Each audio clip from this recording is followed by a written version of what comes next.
Welcome back, everyone, to the Vike Nite Podcast. I'm your host, Alana. I'm here with Phil, Lucas, and for the very first time in Vike Nite history, we have a special guest. The Minnesota Vikings lost 19-17 in an irritating game to the Chicago Bears. It was also their first loss to the Bears in the Caleb Williams era. Despite that, we have a fantastic episode for you today. It's Vike Nite. Let's talk Vikes.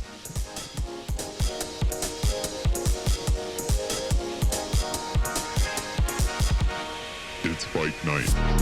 Absolute rip. Nightmare scenario. A little less horizontal, a little bit more vertical. Shut up. It's Vike Nite. All right. Today's episode is an extra special one. Joining us on the pod as our first ever guest is Viking superfan Shannon Nordstrom. I met Shannon and his wife Tammy while serving tables at Marabella, the restaurant that I work at. We bonded instantly over our love of the Vikings. Shannon is the proud owner of Nordstrom Automotive in Garrettson, South Dakota, and is the host of the Under the Hood podcast. Since their inception in 1990, the show has reached 5.5 million listeners. Check out his podcast on YouTube and check out their website, underthehoodshow.com, to see listings for over 200 radio stations. We will not only be interviewing Shannon, but he will also be joining us for awards. I appreciate my friendship with Shannon and admire his positivity, kindness, and devotion to his faith and his family. It's an honor to have you on the show, Shannon. Welcome to the Vike Nite Podcast. Well, you know what? It's an honor to be here. I've when we were talked at Marabella's the first time, it wasn't instantly the Vikings that got us going. It was your amazing service and the place that you work there is a fine establishment, Marabella. And as we got to know you and much of the other staff around there, we quickly learned that you were a Viking super fan, and I was also. The term super fan almost kind of freaks me out. I'm a fan, and I've tried to dial it back over the years so it doesn't ruin my life, because I've got a lot going on in my life, and so this has to be a sliver of my life. And so I'm happy to be able to have. I've already recovered from yesterday at 4:37 about in the afternoon. I was mostly recovered, even though every time I grabbed my phone and wanted to do something, I was looking at Twitter and then I'd get sad again. Brings you right back. It does. It was bad. But I'm happy to be here. You guys got a great thing going here, and I hope I don't take away from your professionalism as I come in here and fumble around with my words. You could only add to it. Absolutely. Shannon, we have some questions for you, just for us and everyone to get Sure. to know you a little better. This first question I think is so fun. I think it's also kind of cute. What is your earliest memory of being a Vikings fan? Well, true confessions, I grew up a Dallas Cowboys fan. Whoa. My sister had her best friend, Christy Hesh, that would always come over and play, and I was the little brother in the way. And my older sister, Yvette, who has an auction company, Vanderbrink Auctions, it's worldwide known. And you know what? Her friend, Christy, was a diehard Cowboys fan. And so I really latched onto that for some reason. We used to play with, they had an electric football table, the ones they make fun of, that never really worked. Yeah. And we would play on that, and I always wanted to get like Roger Staubach or be one of the Cowboys guys with the little foam football.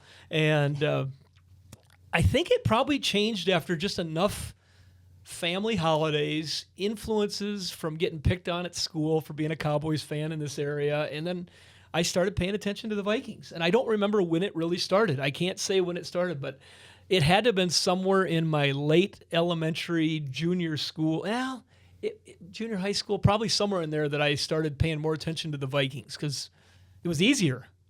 Because they were always on TV. You could always catch the games. You could get into it. And I always liked sports. I was always a little puny guy that could never play sports. I was into auto racing and riding ATVs. I raced those professionally, but I never could really get into the sports stuff. I think my mom actually protected me pretty well from it. So I've always been a big sports fan, and I really enjoyed being around sports. I've coached with my kids, every one of them, for like 20 years, whether it be soccer or softball, baseball, basketball. I love sporting in general. But the Vikings has been the one that kind of took the cake as far as what I was going to divulge in when it got into my sports. I'm so glad you came to your senses. That'd be awful to live the life of a Cowboys fan. I know it's, maybe similarly painful to be a Vikings fan, but the expectation for the Cowboys every year is Super Bowl. And that's just not the case with the Vikings. You're rooting just because for the pure love of the team. I just thought of something. I think another reason that really influenced me, you mentioned my faith, and we grew up in a very faithful household from the time I was 3 years old. It was a very Christian household, lots of positive influence from my mom, my dad, and she was telling a lot of the stories about Tom Landry. And Tom Landry was such a legendary coach, not just because of his coaching ability, but just the man he was. And so I remember looking up, she tried to put him in front of me as somebody that I should pay attention to. So I do think that definitely played an influence in the Dallas Cowboys thing for a long time too. Yeah. Moving on to our next question. I could go on all day with these questions, but Well, I got another good one for you. Who is your favorite Vikings player of all time and why? When I saw I told you guys I did more show prep for this show than I did for the Under the Hood show. Thank you, Shannon. And I didn't want to let you guys down without being ready or stumbling on words. And usually I've got my other two, Chris and Russ, to pick me up when I'm not ready. But I did think about this quite a bit. And it's so easy to say Randy Moss because in that era there was nothing better than watching Randy Moss play football. And I was going to live games at the time. That's a real easy one. But I thought about it more, and I remember when the Vikings made the move to end up with Chris Carter, and the redemption story that became, and the work that he put in, and the way he worked his craft, and his ability. He was really the first one that made the toe tap a thing that I remember. I mean, his ability to catch that football, his hands were like glue before gloves. He would stick them in hot wax and everything else just to make his hands soft and pliable. And it was hard not to root for Chris Carter. And I remember my wife says that it's kind of a bad deal because I remember our kids' events based on what the state of the Vikings was or what game might have been playing at the time.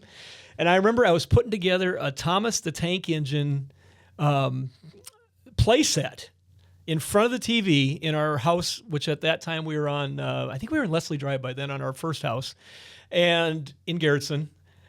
And Chris Carter was catching his 1,000th catch. I remember when he had that record. I was putting together a Thomas the Tank Engine play set for my son, who's now your guys' age. He's going to be 27 here December 1st. And so you get those memories that kind of etch into your mind that are around the times of what was happening with the Vikings. And I guess there's a lot of them. But, I think that really stuck out just because of the redemption story that he had and the way he just, the back half of his career was amazing. Did you see what Chris Carter said about J.J. McCarthy? I did. Yesterday? I did. 59 minutes. Did you watch criticism. 59 minutes? Yeah, with a down symbol. I did see that.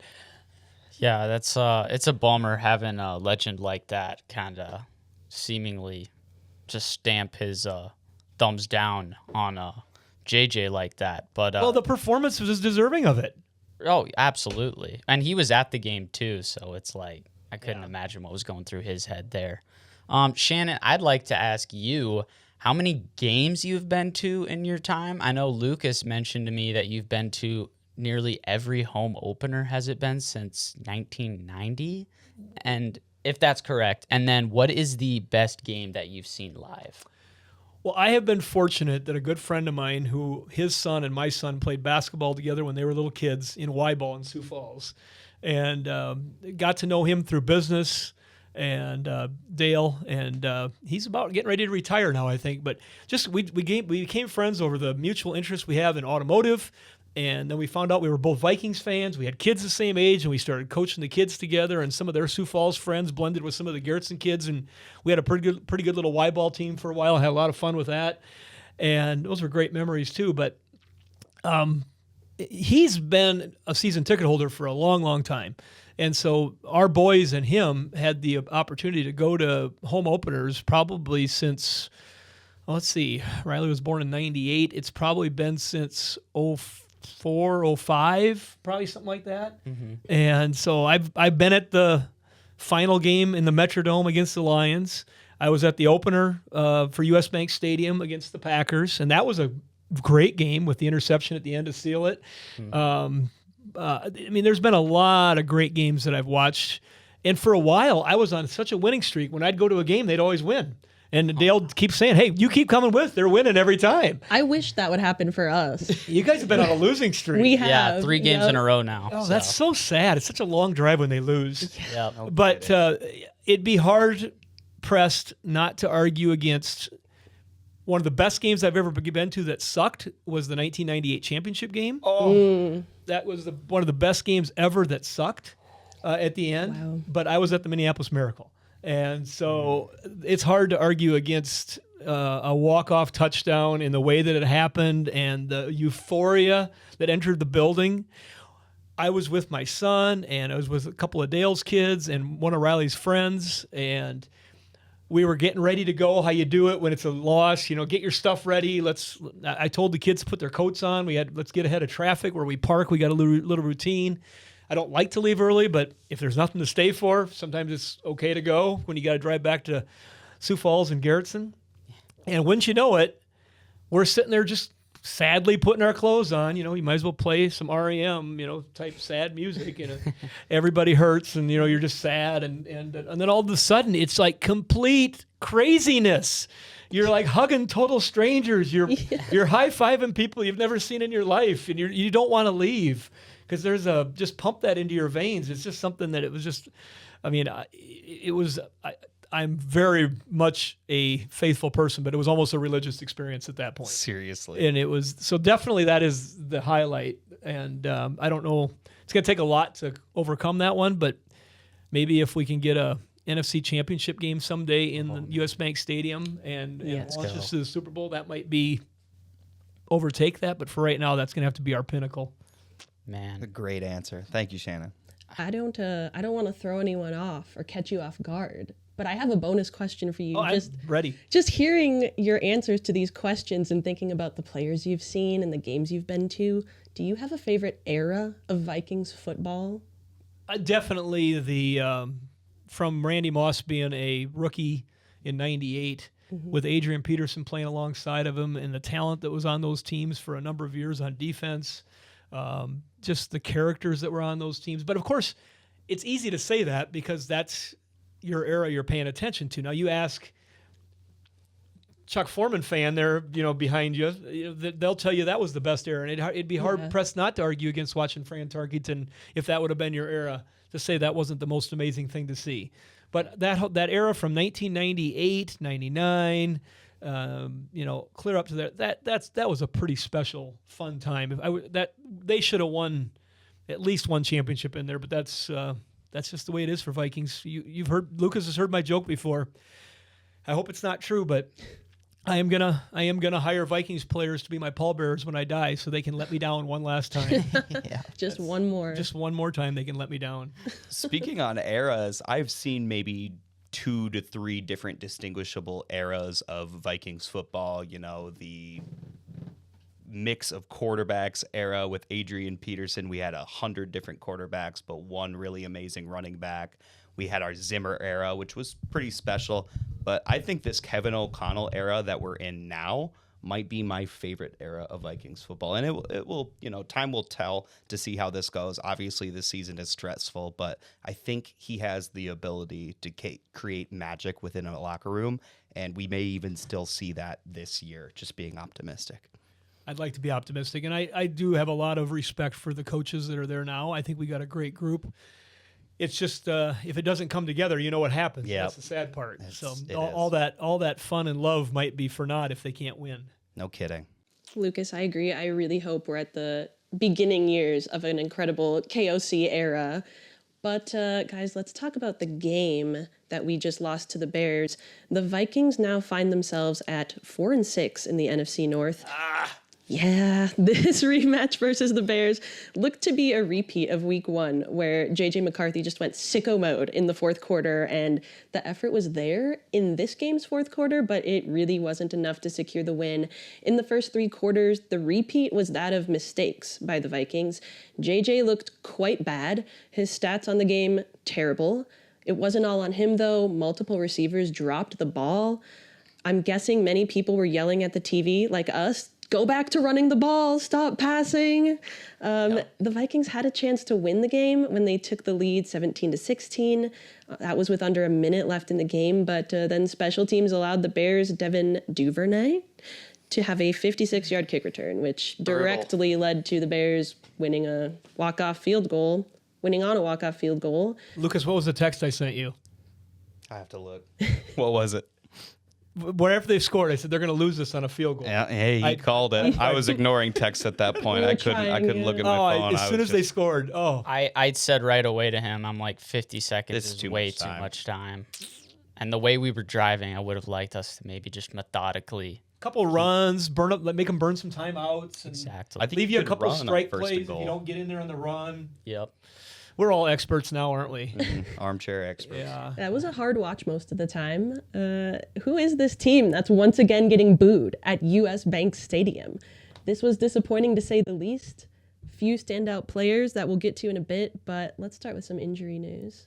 Not a lot to go over again with injury news, which is finally good for a change of pace after the start of this season with over half our squad missing time. We had Isaiah Rodgers in the first half there. Seemingly looked like he chose to concuss himself against Cole Kmet's skull. I'll try and pull up the clip of it, but just the tackling technique was terrible on that play. Rammed his head right into him, and it looked like he was unconscious in midair. I was shocked when he came back to finish out the game, so hopefully we'll hear more about that. I mean, he did finish the game, so I'm assuming that the concussion he hopefully avoided. And then Metellus, he left late in that game, but he was able to return. Not sure what that injury was all about. He left in shame. I think he did because there's been a lot to be desired from He's one of my Metellus' favorite play. players, but I think he left in shame. Yeah. Quick thoughts for me. I'm just beginning to become quite perplexed, guys, on this J.J. McCarthy guy. This is our quarterback who beat Detroit 2 weeks ago and then comes out last Sunday looking like a prime Zach Wilson. And by prime, I mean like him being the most ass version of himself that he can be and seemingly playing worse than anyone thought possible. So it's just watching him throw these balls, the accuracy still isn't there. He really needs to work on the touch. He's still ripping every ball 500 miles per hour, even if it's a 7-yard pass. Like, really needs to work on that. I have a tough time believing that KOC isn't like really drilling that into his head in practice here week to week. So that was not great to see. After nearly a 9-minute drive in that second quarter, Chicago got on the board for the first time with that touchdown, but the defense, I thought, held pretty strong for the remainder of this game. We held them to just 4 field goals to finish out the day, and Chicago as a whole did not play great, I don't think. I don't think Caleb Williams Caleb wasn't good. No, he wasn't. Good enough. Good enough. Exactly. It was the offense that sank the ship in this one, and special teams that delivered that knockout blow. Dreams of sweeping the division are over, guys, so it's time to shift focus, keep moving forward. And let's move forward onto our awards. We're going to begin with the Pride of Valhalla Award, which is given to those who honored the Viking name. And after that, we'll give out the Doggone It Award to players who dropped the ball, figuratively and literally. Lucas, who is taking your Pride of Valhalla this week? I want to talk about the unsung hero of this game, Jordan Mason. He had limited carries, only 6 carries, but he made the most of it with 45 yards and an awesome touchdown. He really is a change of pace from Aaron Jones, and I think he may be better off the bench than as a starter. Get the defense tired chasing after our fast running back in Aaron Jones, and then bring in the bruiser, Jordan Mason, to run people over. But not only is he a physical runner, he also showed patience and sudden burst on the opportunities he was given, especially that touchdown. He seemed to kind of stalled on the line of scrimmage, and then once the hole opened up, just burst right through for that 15-yard score. Mason is showing why we need to commit to the running the ball and is making a solid argument to take more touches away from Aaron Jones. I think it would be awesome to see them be a true 50-50 split at the backfield. But I want to challenge our fans here and challenge our coaches to find a way to get all of our best players on the field. So bear with me. I have drawn something up. This is my submission. What have you got there? To be a offensive consultant for the Minnesota Vikings. So want me to hold this for you? is a formation that will allow us to get both Jordan, Mason, and Aaron Jones, as well as Jets, Addison, and Hawkinson on the field at the same time. I like Our all those 5 numbers best on there. wins. So what we have here is a play called RPO Bubble X Slant Y Go. It's a run pass option. The running lane here is going to be opened up by the entire line shifting to the left, and then TJ Hawkinson sealing off the end, creating an alley over right tackle. So primarily, we are looking to get Jordan Mason the ball off tackle, let him rip it. He'll get 10 yards every time. If you see the defense shift to take away the run, that's where we utilize our slant and bubble screen option. So it's a 2-read thing. We can do a slant on this team. I thought I've never seen a slant. Let's bring back the slant. We want to see more slants, Kevin O'Connell. So what we're reading here is to see if they take away the slant to Justin Jefferson. Obviously, if the slant is open, take it all day. But if you have the hold... I have a theory on no slants. Let's hear it. Hit me. KOC knows his quarterback is inaccurate. He doesn't dare throw him or he's going to get his receivers killed. That could be. Got to protect our guys. That could very well be. So- They signed a pact at the beginning of the year. And I think more than likely, 18 is going to be taken away on this. They're going to want to take away the quick pass to 18, which is going to leave the bubble screen down to 33 open. So we've seen it several times. You know, if the defense is going to marquee on number 18, that's where 33 is going to come get involved, catch the ball in the backfield, take it upfield. We've seen them get 20, 30 yards on those types of plays. Now, on the other side of the formation, there is an alert to a go. So if Jordan Addison has one-on-one coverage here, then that's where we throw it up into the end zone for an interception. That seems to be the J.J. McCarthy way. Did you see the backstory of that interception? Yes. Yeah, the Yes. guy. Yeah, the guy that intercepted it high pointed the heck out of that ball. That was an amazing interception. It was.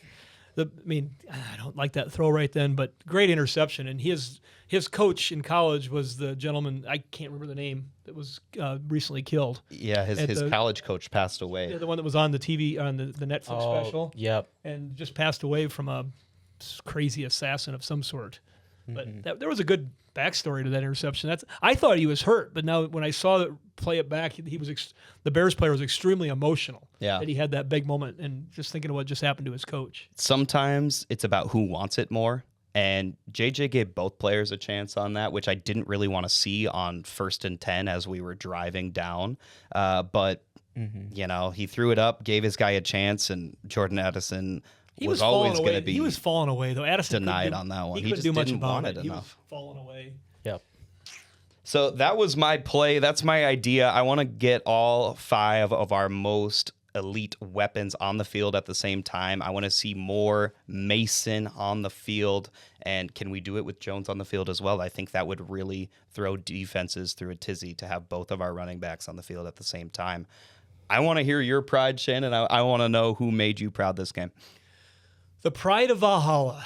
And when I think of Valhalla, I think of a bar and restaurant that we ride to in northern Wisconsin when we're snowmobiling. We go up to Iron River, Wisconsin, and there's a wonderfully fast trail through the woods, and you end up in Valhalla. And they have the best bar food there. The people that go with us, I'm not a Bloody Mary drinker, but they have these major Bloody Marys and good burgers. Oh, now I'm getting ahead of myself here, thinking about food again. But that's when I think of Valhalla, that's what I think of. But pulling back to the game here, that's a fast ride. It's fun. It's exciting. The guy that was really fun and exciting to watch for me again, and it's been a repeat much of this year. And if there would have been another mystery award that I would have given out, it would have been the Chewing Tobacco Award for the Redmond Chewing Tobacco, Red Man. But for Mr. Jalen Redmond, he was in there constantly causing havoc. He's a menace. He keeps his feet about him. I mean, when you watch him come through the line, he's like, who's next? Where are you at? And but the menace and the havoc that he is causing is giving other people opportunities on defense to do as well as they do. And it's been constant. He's not a super tall guy, but he's batting down passes.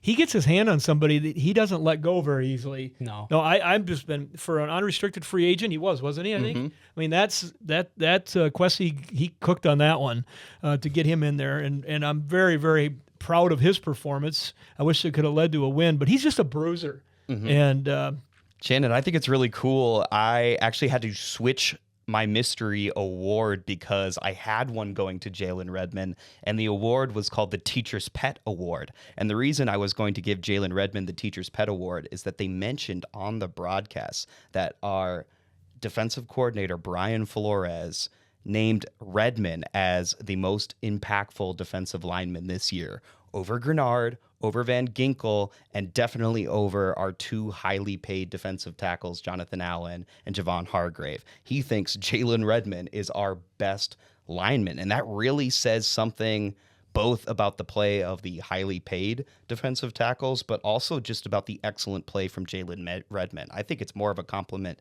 to Jalen. He's really been playing outstanding this year. Yeah, I know it was great, and there was some moments there I'm like, oh, this is going to do it. And but I do have to give another honorable mention, and then I'll turn it over here, and maybe a good segue. But I would have the Diamond Award for Diamond Dallas Turner. He had a pretty good game, but I'm going to turn that over to Phil, I think. Yeah, so my pride is indeed Diamond Dallas Turner.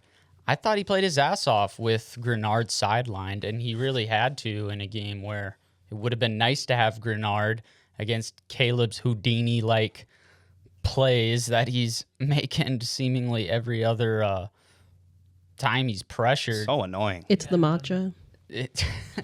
Right. He finished the day with 7 tackles, 3 quarterback hits, 2 TFLs, a pass defended, and a sack. So kind of filling every category in that box score there. Very encouraging to see from him in a season where we've hoped to see positive progression on his end. And I would criticize maybe the few times Caleb squeezed out of there, but honestly, he's become like the best in the league at doing that, I think. And even last year, he was showing flashes of that ability, and this year he's really turned it up. I think to he's another got level. his Powder Puff Power Pink fingernail polish on that gives him superpowers. Each color is a different Okay. power. Yeah, and I think that's what's doing it. It's got to be that. I very well could be. He's got amazingly strong lower body. When you look at him, he looks like a fire hose or fire. So when he sacked Caleb Williams, it was a nail polish on nail polish crime there? It might have been. Wow. It might have been. He showed who was the real tough guy. Yeah. There's actually a picture of Caleb walking into the game. He had matching nail polish for his matcha that he was drinking. Yep, because he's done pink, orange, now green. That's getting to a... I know too much. This ain't Yeah. about Caleb. If they keep winning, it's going to become a thing, and it scares me. It does. It scares me too. Makes you want to say doggone it, huh? Yes. Let's move on to doggone it. Doggone it, of course, we give to players who stand out for the wrong reasons. And I think this was a game that was supposed to be a legacy game for this player. For whatever reason, Jay Ward was a big part of this game, despite not even being mentioned in any games prior. They seemed to scheme him up big play opportunities. They had him blitzing off the edge on several occasions. It seemed like maybe they saw something on tape where they knew they could get a free run at Caleb Williams or at a running back with Jay Ward on the blitz. He looked good coming off the edge on the blitz, but he did not finish his opportunities. There was one early in the second quarter where he missed a sack on a free run at the quarterback, Caleb Williams. Caleb Williams spins out, scrambles for a first down, and this play was really the first sign of life for the Bears and sparked a solid drive for them. He also missed a gimme fumble recovery. This would have changed the game. It was 3-0 Vikings. Early in the game, DeAndre Swift fumbles a handoff, and Jay Ward went for the tackle instead of going for the ball. He ends up kicking the ball 10 yards back, where only Rome Odunze is able to get it, despite there being 5 other Vikings in the area. Not really his fault, but just so unfortunate that he wasn't able to land on that ball, because if they do, They are getting the ball up 3-0 with the ball on maybe the 15-yard line. So you like them going and scoring in that opportunity. If they're up 10-0, I think that game looks a whole lot different. So it's just really, really unfortunate that Jay Ward was not able to capitalize on that opportunity. In addition to that, we had yet another holding call on a elite Miles Price return. Miles Price ripped through the defense for a 45-yard return just to have it called back for a Jay Ward holding. That hold did break open a big hole, by the way. So, yeah, I mean, I guess you understand why. But Miles Price also, he just runs through guys, and he just won't give up. He's such a tenacious returner. He's so scary when he gets back there. Little dude with a head of steam. It's like a toddler running around with scissors. That's kind of the energy that our kick returner gives us. So, it's unfortunate when our leaders let us down, and I'm looking at you, Harrison, and Metellus on that whiff at the end there. We are looking to our young guys to step up and play like heroes, and Jay Ward had his chances. He just failed to capitalize, and that's what's really tough for me. Yeah, this game to me, I just felt like the ball wasn't bouncing our way, like, at all. Almost feels that way all season. It kind of stinks. Yeah, and I remember telling you, like, early on in the game, like, if you want evidence of, like, the football gods and stuff, like, it just seemed like any positive bounce that would happen, like, especially with a few of the catches that these Bears receivers were holding on to. Hey, they dropped their share, too. Thank you. They Thank goodness. did. Yeah, but it was just that day for us, and when it was a bummer. DJ Moore drops it, but then catches it upside down at his ankle. That's exactly what's going through my mind. Like he just dropped a football turd and had to catch it. Yeah. This is, Shannon, this is the criticism that I think I've been looking most forward to for this show. You got the big one here, so lay it on thick. Let's hear your take on RQB. I have a hard time being really mean to people. It's No it's not my nature. I would rather just help people get better by encouraging them. But all right, I'll take a little of sometimes that too. you got to just go after it here and say 9. You're going to give yourself an alter ego. 9. You can't do this. And you talked about the fumble recovery in the beginning of the game. All right, we start the game off. Get some good quality runs. We're like, I wrote notes on my phone. Aaron Jones is going to get the clean guy award because he was getting up clean every time. They were cutting through. They were making big gashes in the defense. But eventually, KOC is going to throw the ball. He is going to throw the ball. The plays that were set up were there. I mean, if you make the throw, this game is not even close. Yeah. That first quarter, all those opening drives that things happened that we missed throws, whether it was by his terrible accuracy, I mean, some of the worst accuracy I've seen in the NFL in a long time, or it was the trajectory of the ball that he threw, or the receivers. You know, I do wonder if they're just kind of unsure how that ball is going to come to them, and it's just they're still just not used to it. You think practice would take care of that, but that was definitely the problem. I want JJ to be the guy. I do enjoy the persona. I mean, the scary part is the team has bought in so hard to him being the guy. If he's not, it's going to be that much uglier, and it's getting there. It's getting ugly quick. And he redeems himself in the fourth quarter as everything is on the line only because Santos missed a field goal. I mean, if he doesn't miss a field goal, that's all for naught. And when you think about that, and so he did redeem himself. You do wonder if that was a read that he went to the end zone with Addison, and we couldn't have drove the ball down a little bit further and burned up some of their timeouts and got it down to 20 seconds, and then tried a couple shots if we hadn't made it running yet. But there again, here we are, armchair quarterbacks on Monday, sitting here in the studio trying to see that we would have done better for these guys that get paid millions of dollars to do what they do. I think they overanalyze sometimes, but they get paid a lot, so they think they have to analyze a lot. Just go out and play football. But JJ, you know what? He was bad. But you know what? You know who had 2 more interceptions than him yesterday? Sam Darnold. Weirdly enough, yeah. And then you look back at the game that Darnold had for the Vikings against I'm going somewhere with this, against the Rams. They had the stats for that up online. That game was terrible. And so I don't like what we got. this week. I don't like what happened against the Ravens. I love what he did against the Lions. Can we just, like you said, can we get some consistency here? And I think 9 comes out so hot. I think he's so revved up. I think a tranquilizer dart in the neck would Chill be out, bro. just to shoot him in like a Jim Carrey type moment, and just get him settled down a little bit would be good. Well, I thought that was what all his meditation is. Yeah, for, I know, you but I think it's getting overpowered by 9. He's made 9's Yeah. too much eye black, too much of everything. Yeah. He's got to dial it back a little bit. Maybe like a stuffed animal of KOC that he brings into the huddle with him, like a little comfort bear or something. little that one of the plushie, linemen can- like He can, from Rome's room. Give you me know? one, Just- too. yeah. Somebody can put it in his hand holdy thing there, and just he could pull it out when he needs to, just pet it, just to calm him down a little bit. Because once KOC's not in his ear, then it's all on his own. So I don't know. I want him to be the guy, but this week he definitely got my doggone award. I keep seeing people talking about his play in the fourth quarter of these games, and like if there's something to that. And it's almost in my mind like he operates better in the mindset of don't think, just go. And if we could extrapolate more on that, and if Hurry up KOC offense, yeah, something? exactly, and just kind of like simplifying things for him more. I mean, on these really long developing calls, he's just not there yet whatsoever. I mean, he looks lost. We need to find a way to do what we're doing in that hurry up offense and whatnot, and find ways to extrapolate that over a full game and have just the consistency,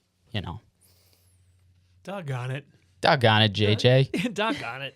It's time for your doggone it. fit. Yep. Coming on to mine here. I'm just going with our receiving core as a whole. We had drops Seriously. all across the board here. This includes Jefferson, Addison, Hawkinson, and Jones. I think there were maybe 5 to 7 drops in this game. Perhaps they were struggling, and you kind of mentioned this with the absolute velocity that JJ's been ripping this ball to with them every single time, but there were a few balls there that were just outright drops and got to have it moments. It seemed like several times McCarthy would make a terrible, inaccurate, bad play and then throw a laser right in the breadbasket of fill in the blank, and then only for them to drop the ball. And I just got to think, what does that do to this kid's confidence when he's already having a bad game? He finally hits somebody and they drop the ball. So it's like, yeah, he played like ass, but he also never really got a chance to catch his breath off what should be simple completions, at least in terms of the receivers catching the ball. So, yeah, it's going to be doggone it for our receivers, and we really got to start helping out our guy, because at the end of the day, he's going to be struggling at times, and you need to catch the ball. It's your job, and it's not helping out with rookie quarterback here. Just unfortunate. The nice throws he has, and it just can't capitalize. Well, it just compounds across the game, and I think that's a big reason why too. It's taking him so long to turn it on till the end there, when everyone else is like, "Oh man, like we got to catch this," Right. got to go. It really affects his stat line, those 6 drops. You add 6 more completions to it, and the completion percentage looks a little bit more NFL level, and a lot more yards and maybe even some explosives. That first drop from Jordan Addison, that was scary, man. If he catches that ball, he's probably still running. So Yeah. it's sad to see. He would have to And- rip out of the hold of the T-shirt of the Bears defender. That was post miss. So, but it. All right, Alana, should we kick Mystery it? award time? I It's think time. so. Everybody's favorite part of the show. Yes, I am intrigued by the mystery awards this week, which will be extra fun with the addition of Shannon's award. I have to be honest, I switched my award mid-show.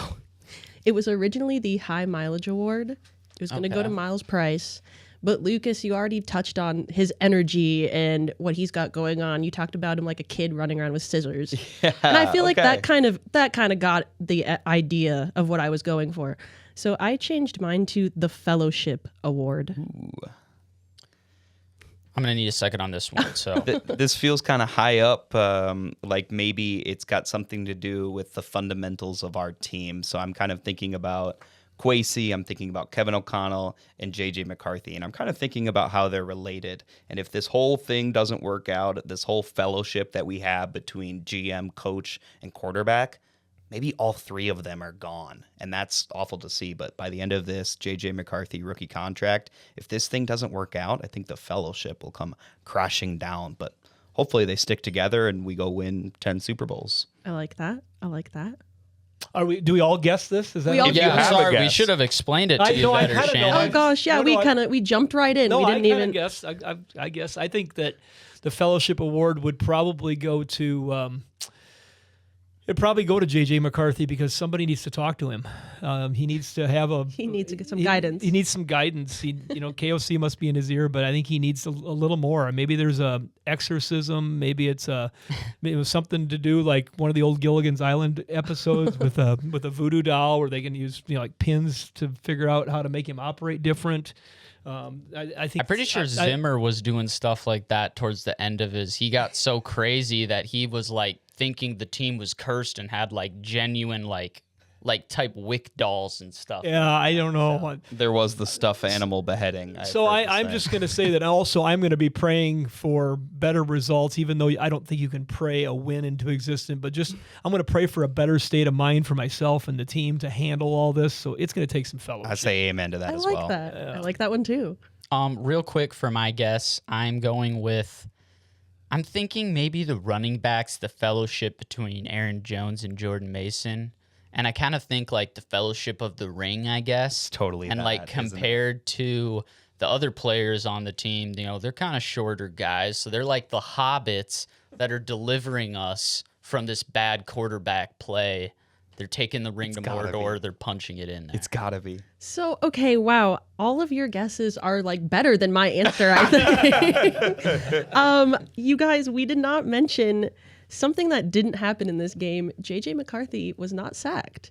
I'm giving the fellowship award to the offensive line. Okay. I see them as sort of protecting JJ. Finally, it clicked a little bit for them. No false starts. So there was one Yes. false Man. start. Like There's second one half. false start, but compared to 8, A it's- clean Yes. first half. No penalties at all in the first half. Yes. That's awesome. They're clicking. That's where I was going with that one. That was really promising to see, like, that aspect of coaching these players really followed through into the game of being like, let's not have 8 false starts at home again. Plus, Ryan Kelly comes back next week. So our offensive line will be fully healthy for the first time all year facing the Packers. better make sure Hopefully, God he willing. comes Make sure back, the so. entry to the blue tent is open. Yep. Friends, I also had to change my award because of the Jalen Redmond Pride. So this is the Stay in Your Lane Award. Alana, do you have a... I have a guess. All right, let's go, Oh, Shannon. yeah. You go. Ivan Pace Jr. for not staying in his coverage lane on the punt return Son of a gun. for the end of the game. That was just they broke down in discipline. It's the worst time to do it. The special teams coordinator this year is it Matt Daniels? Yes, sir. Yeah, Coach Hat, Matt Daniels. Yeah, I think he's a coach that's well liked, but they are making just so many miscues, and you got to be able to have some coaching techniques to get rid of that stuff. And I think that that's got to be what you're thinking. That's such a good guess that I'm going to have to say that sounds... I feel like that's what it is. Very similar. I was thinking leaning a coach, maybe KOC, and then I also thought Matt Daniels. Just not exactly sure, but someone where it's like, please stick to what's going to be right, what's going to work. Ivan Pace is the award winner. Stay in your lane. Ivan Pace. He broke the structure of the kick coverage, and that allowed for the Devin Duvernay return that led to the Bears win. What a fall from grace from starting linebacker to Ivan special Pace is teamer. driving me the crazy. guy's got so much talent. And he's not applying it. It doesn't seem like he is studying the game well enough or being disciplined enough to stay on an NFL roster. I think this will be the end of Ivan Pace and potentially the end of Matt Daniels, who you mentioned. You saw that clip of Kevin O'Connell He was just hot. chewing Matt Daniels' ass. I mean, they're sick of it. All the special teams crap. There were so many times where maybe we could have started at the 30, the 35, the 40, and then we're always Back starting to the at 20. the 15 or the 20.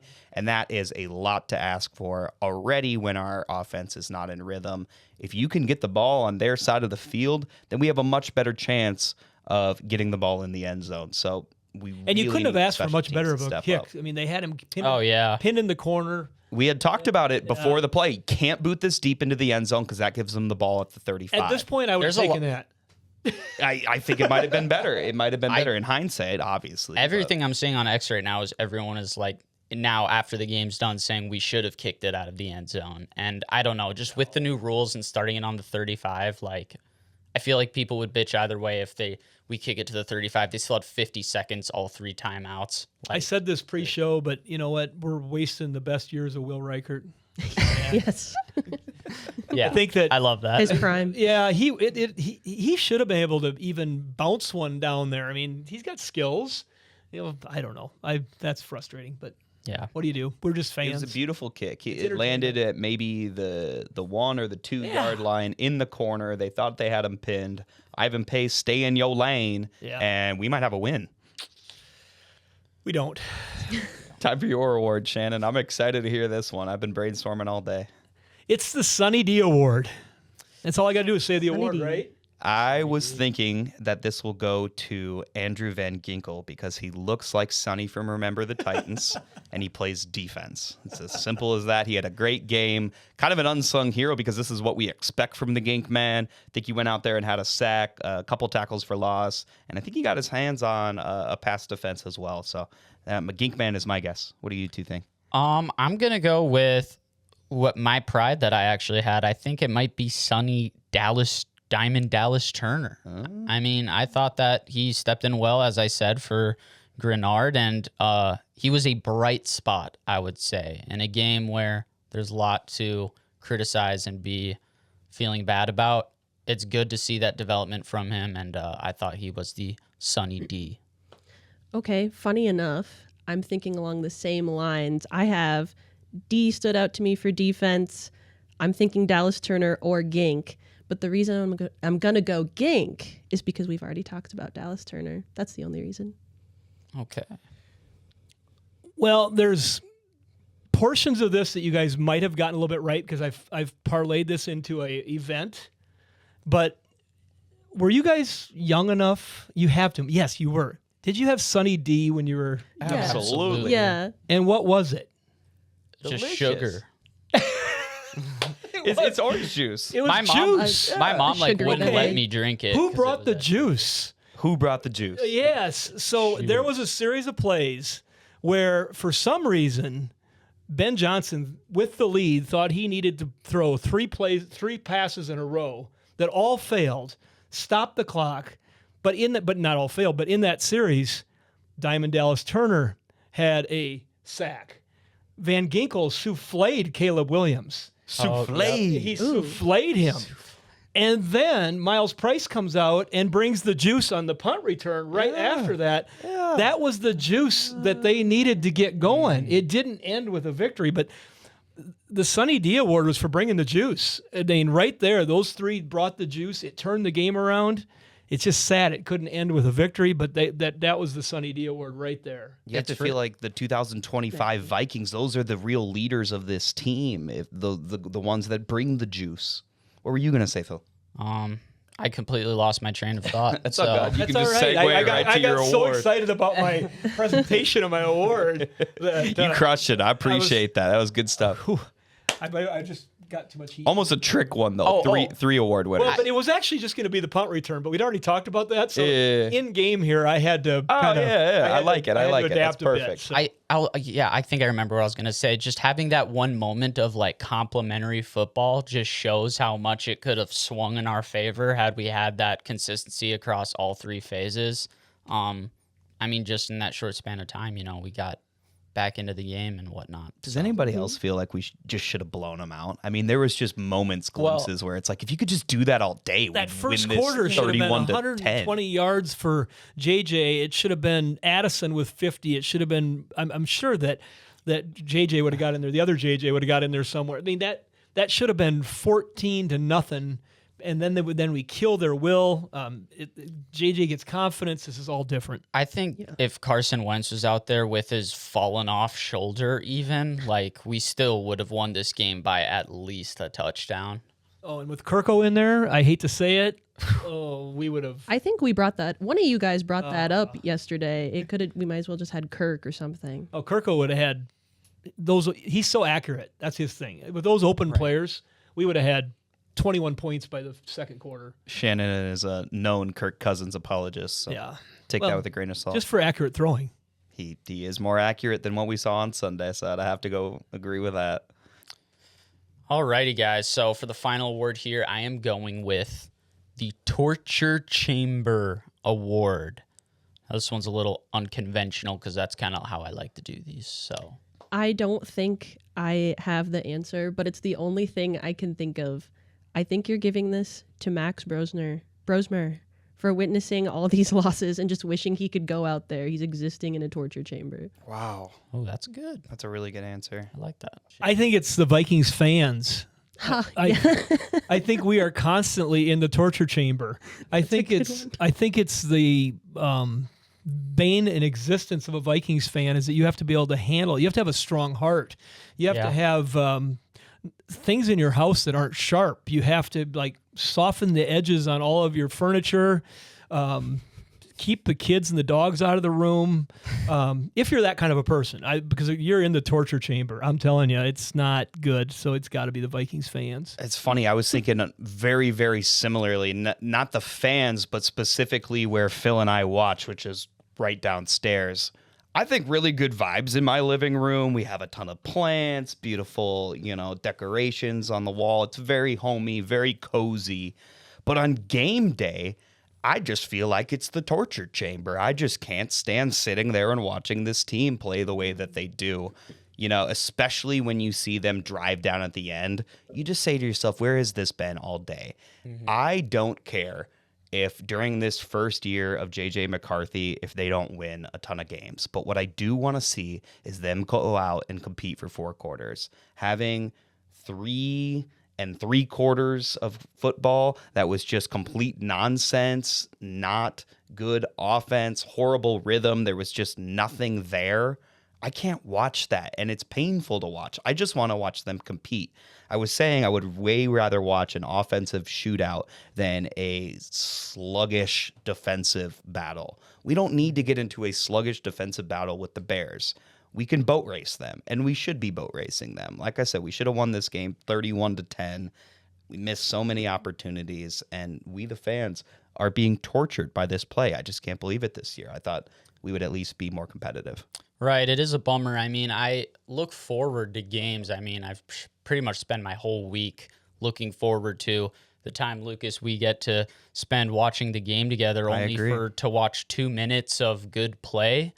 It's been brutal. But guys, the Torture Chamber Award is going to US Bank Stadium this year. Okay. I mean, they had the good game versus the Bengals, which honestly, at this point, is looking like kind of a fluke because we had the 2 pick sixes by Rodgers and the game just really got away from them. But man, do I feel bad for the people that have gone to these last few games at the bank. I just think it hasn't been there at all. They're 1-3 at home.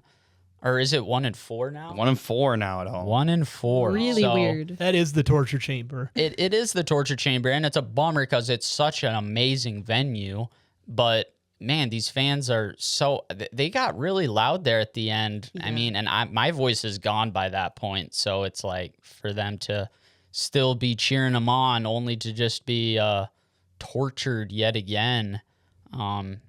US Bank, it's getting the torture chamber, guys. We got to turn this on for our fans at home. It's really just disgusting to see. It's not right.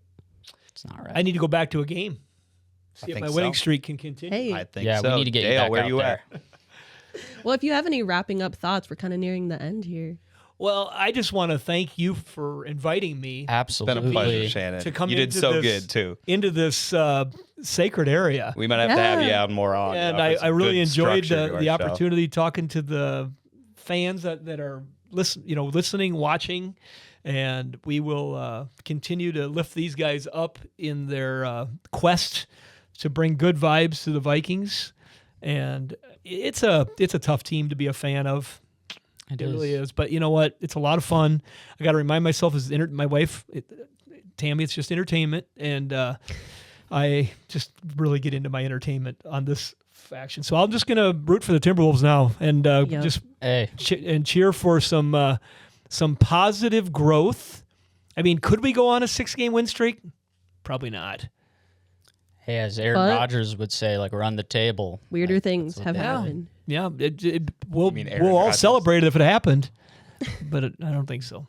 Well, guys, next Sunday, the Vikings leave that torture chamber.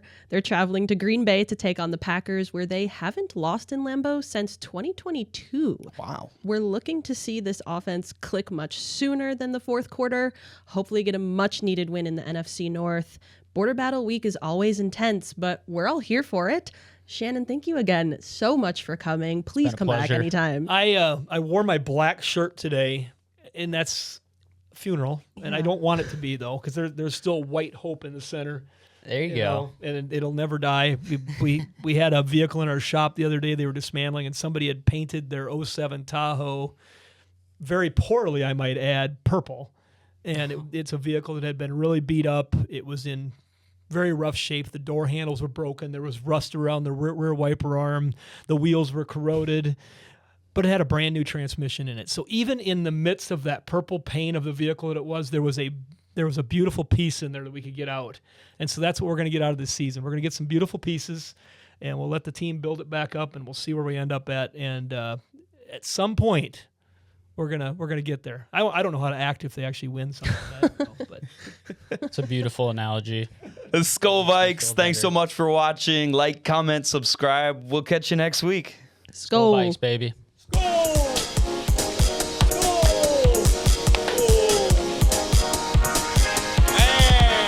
It's Vike Night. Absolute win. Nightmare scenario. A little less a little bit more. Shut up. It's Vike Night.